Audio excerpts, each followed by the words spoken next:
नेपालको राजनीतिमा केही यस्ता पात्रहरू हुन्छन् जो पदका कारण होइन समयको आवाज बनेर उदाउने गर्दछन्। कसरी धरानका सामान्य व्यक्ति जनतामाझ प्यारो भए त?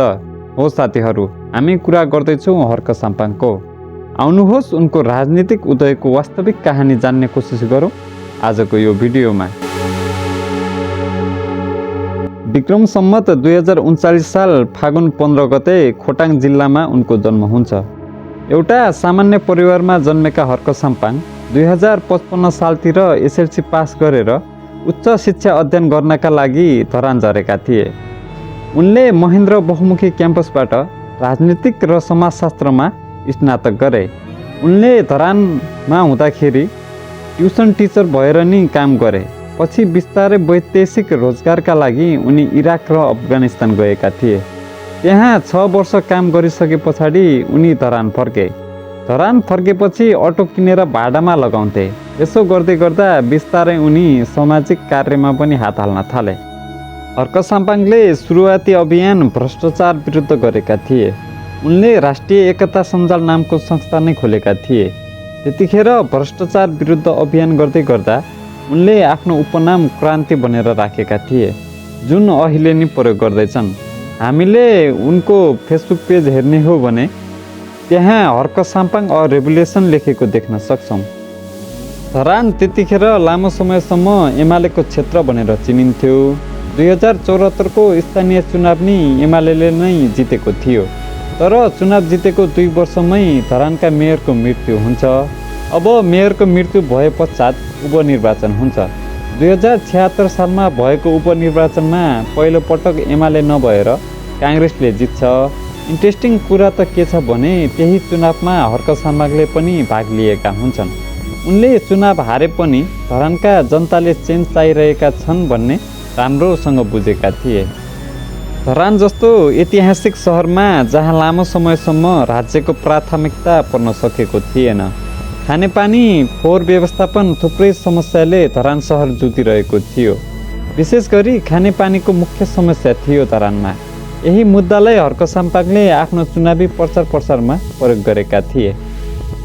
धरानमा जुनसुकै पार्टी सत्तामा आए तापनि खानेपानी समस्या समाधान नभएको देख्दा धरानका जनता निराश थिए। उनीहरूलाई चेन्ज चाहिएको थियो।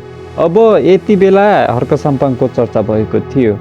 बिस्तारै स्थानीय चुनाव पनि नजिकै थियो। सबै पार्टीहरू आफ्नो प्रचारमा लागिसकेका थिए। उता हर्क साम्पाङ पनि आफ्नो घर दैलो कार्यक्रममा निरन्तर थिए। न त उनीसँग ठुलो सङ्गठन नै थियो, न त ठुलो संरचना नै। तैपनि उनी सादा कपडा हातमा माइक र टेम्पो लिएर प्रचार प्रसार गरिरहन्थे। विक्रम सम्मत 2079 को स्थानीय चुनावमा हर्क साम्पाङ स्वतन्त्र उम्मेदवारबाट भारी मतले विजय भए। साम्पाङको सिधा बोल्ने सरल जीवन र जनताको आक्रोश र काम गर्ने हुटुटी थियो। यही कारण उनले मेयरमा जिते। यस अर्थमा उनी व्यक्तिभन्दा पनि एउटा सामाजिक चेतनाका परिमाण हुन् भन्दा फरक नपर्ला। मेयर बनेपछि उनले जुन शैली अपनाए त्यो नेपाली राजनीतिमा सम्भवतः दुर्लभ दृश्य नै हो। उनी कुर्सीमा मात्र सीमित रहेनन्। खानेपानीको पाइप बोक्नेदेखि ढुङ्गा बोक्नेसम्म आफै उठ्थिन्थे। यसो गर्दै गर्दा उनले धेरै आलोचना पनि खेप्नु परेको थियो। उनले जनतासँगै पसिना बगाए। यसले नेपाली राजनीतिक क्षेत्रमा एउटा यस्तो सन्देश दिए जुन नेतृत्व भनेको सुविधा होइन, जिम्मेवारी हो। राज्यले गर्न नसकेको काम नागरिक पहल र इमान्दार नेतृत्वले गर्न सक्छ भन्ने विश्वासको जन्म भयो। हर्क साम्पाङले स्वच्छ पानी सरसफाइ र श्रमदान अभियानका दृश्यले धरानका जनतामा नयाँ ऊर्जा भरे। धरानमा ढुङ्गा बोक्ने, ढल सफा गर्ने, जनतासँगै काम गर्ने साम्पाङको यही गतिविधिले गर्दा जनतामाझ निकै लोकप्रिय छन्। नगर प्रमुखको कुर्सीले मात्र उनको लक्ष्य पुरा भएको थिएन। उनले भन्ने गरेका छन्, सिस्टम नै बिग्रिएको छ, व्यक्तिले मात्र होइन। नीति संरचना परिवर्तन चाहिन्छ। यही सोचले अब उनलाई स्वतन्त्र बनिरहन दिएन, सङ्गठित राजनीतिकतर्फ डोर्यायो। हालै उनले असोज 7 मा श्रम संस्कृति पार्टीलाई निर्वाचन आयोगमा दर्ता गराए। पार्टीको चुनाव चिन्ह माटोको ढिस्को सहित 27 असोजमा काकर भिट्टामा सभा आयोजना गरेर स्वतन्त्रबाट दलीय यात्रा सुरु गरे। साम्पाङले दलको नाम श्रम संस्कृति राखेर उनले राजनीतिलाई श्रम र जनसेवामा जोड्न प्रयास गरिरहेका छन्। उनले आफै भन्ने गरेका छन्, हामी सत्ताको होइन जनसेवाको राजनीति गर्छौँ। अब यो भनाइ कतिको सत्यता छ हामीले समयले बताउँछ। उनले आफ्नो सङ्गठनलाई देशभर विस्तारमा तीव्रता दिन थालेका छन्। साम्पाङको दलमा बिस्तारै नेता तथा कार्यकर्ता जोडिन थालेका छन्।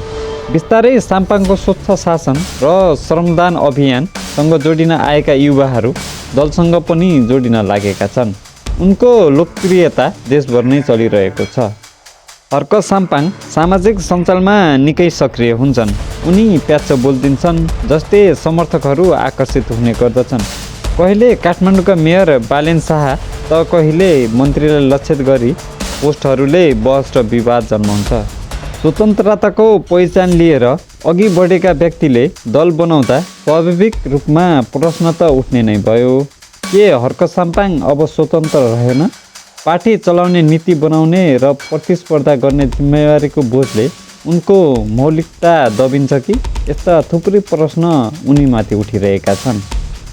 हर्क साम्पाङको राजनीतिक भविष्य अब उनको सङ्गठनात्मक क्षमता र स्थिर रणनीतिमा निर्भर रहन्छ। जनताको मन र मत जित्न सके भने नयाँ राजनीतिक शक्तिको रूपमा उदाउने निश्चित छ।